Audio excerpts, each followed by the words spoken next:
All right, Larry Sprinkle along with Chris Mulcahy, and you know what that means? We're talking about the weather, but not Wednesday. but not the way that we've usually been through 2024 talking about weather. It's hot. It's going to be hot. hot. That's our weather view from today all the way through the weekend, right into next week. And in fact, we'll show you exactly what's going to happen here. Temperatures today, 2 degrees above average, 4 above. Friday, here we go. That's some real heat right there. 8 degrees above average. We'll be in the low to mid 90s. That stays in place right into the upcoming weekend. So the heat is on. For today, I mean, upper 80s, that's okay. I mean, we can deal with that. That's not too bad. I mean, we typically see that this time of the year. Yeah, just picture this as in early July. We're almost there because rather than June. Pretty much this forecast is what you would really expect, and then it's going to feel like July. Man, I'm telling you, this right here, this graphic, when you see nothing but 90s, and we're not bragging about it either, all the way into next week, into the 22nd of June.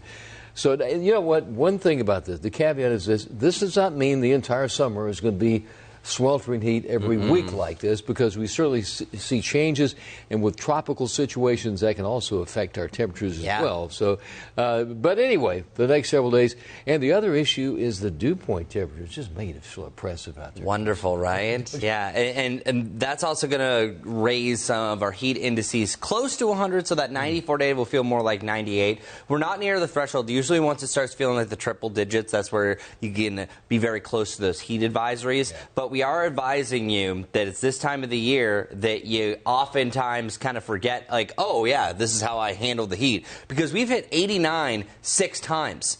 We haven't done it yet. So we're at the point that we're going to hit 90, and we're going to go to the mid-90s. Yeah. So it's kind of unprecedented where we've been so far. They've got that sun out there. That's a great view of the sunrise. But here we go. Every day, with the exception of today, is going to be 90 or above all the way into next week. And I know that a lot of people will be celebrating Father's Day outside. Just, be aware it's going to be hot. You know? Maybe inside. Maybe a new air conditioner. Maybe a fan for Dad. Or things earlier in the day as well. Yeah. And one last stat. So 90 degrees. We still haven't hit it this year. Typically, it's May 20th that we do it for the first time. So if we do hit it on Thursday, and even if we don't, even if we hit it on Friday, where we for sure will, just letting you know that this will be the 15th latest that we've had our first 90-degree day. And then we make up for lost time in a hurry. Let's stay into the 90s all the way into next week. As far as rainfall chances, maybe 20% chance Monday and Tuesday. That's it.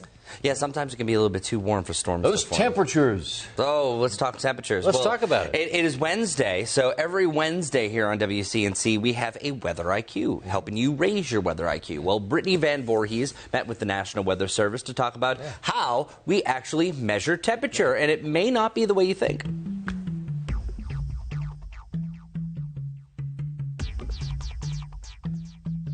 There is some misinformation surrounding temperature readings. Temperature is not measured in the shade. Well, not technically. Let's raise your weather IQ. In Charlotte, our measurement comes from the airport by an ASOS unit. This stands for Automated Surface Observing System. This system is what takes the temperature readings. It pulls in the surrounding air inside using a fan. There's a probe inside that takes those temperature readings. Measured in the full sun, but shielded from radiation. The temperature portion of the ASOS is shielded in a well-ventilated area with direct sunlight. You're probably going to get too wild of a swing having exposed probes to radiation throughout the day. Chris Horn, the observing program leader at the National Weather Service in Greenville-Spartanburg, says having a standard for how they measure temperature gives everyone the same starting point. It's supposed to be about 5 feet above ground level, or you want to keep it out of a drainage ditch. You want to make sure it's far enough from any kind of artificial surface, artificial heat source, such as a parking lot. And in the airport, it has to be far enough away from the runway or a taxiway.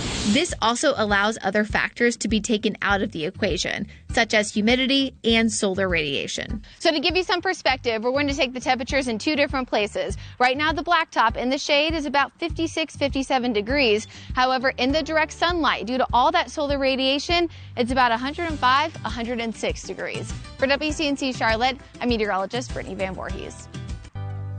Very good. Enjoyed that very much. Back in the old days, when you had just the old-fashioned thermometer, that was in a little weather hut in the shade. You didn't want to have the thermometer in direct sunlight because you go, when it's actually 90, it'd be like 115, 120.